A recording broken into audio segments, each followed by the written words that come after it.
Riley County's new health department director has gotten started. Diane Creek began work in the role on December 9th, in which she will also serve as the county's local health officer, leading the department's mission to promote and protect the health of residents. As health department director, Creek will oversee department programs and services, review agency activities, ensure compliance with local, state, and federal statutes, and collaborate with community partners to address complex public health issues. Creek has worked in the Shawnee County Health Department, as was the director of the Toe River Health District in North Carolina during the pandemic.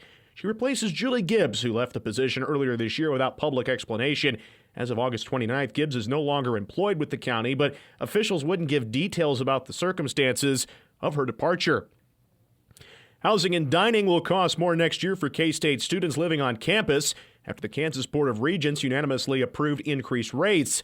The rate increase at K-State will be 2.24% for a modest double occupancy room with limited dining options for the 2025-26 school year.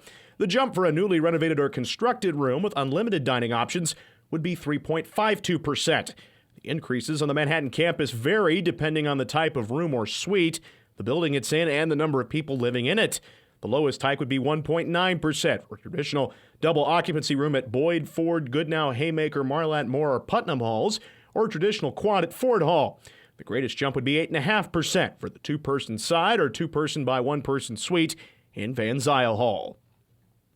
A Manhattan man convicted for sexual battery against a patient will no longer be able to practice chiropractic medicine in the state after surrendering his license.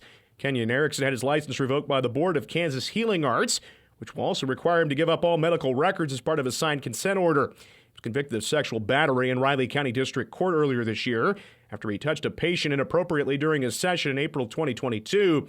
He owned Erickson Chiropractic in Aggieville. The business was shut down after he was sentenced to 12 months at home. He was later released from house arrest this summer for good behavior. Officials from the board said that the agreement to revoke Erickson's license supports the board's mission to, quote, protect the public against the unprofessional, improper, unauthorized, and unqualified practice of the healing arts. You can find the full report on our website at newsradiokman.com. Well, there have been a number of violent crimes in the area recently. Riley County Police Department officials say crime in November actually decreased over previous years. RCPD Director Brian Pete Thursday told Riley County Commissioners crime in Riley County in November was 18% below the 5-year average, though he acknowledged it may not seem that way to residents. Actual stats and perception of crime are two entirely different things. Over the last few months, we have seen a sharp increase in crimes that were related to firearms. We've seen a few homicides, we've seen some stabbings, we've seen several different things, but overall, the percentage is down from the 5-year average. Year to date for November, we're 17% down from the 5-year average. However, Pete says that number may be closer to 12% when it's all said and done. Keeping in mind, when you have historically, in some years, maybe 2 homicides, and then several other years, 0 homicides, if there's unfortunately 1 homicide, it's going to skew statistics. Pete says one plan for crime reduction is to create a vice unit of officers to specialize in cases of sexual assaults and human trafficking. Another effort will include proactively preventing people who struggle with substance abuse from reoffending. The chances of a white Christmas are unlikely this year, but we could see some wet conditions in the days prior to New Year's. Chip Redmond with Kansas Messinette. It should be beautiful weather. There will be a chance of precipitation.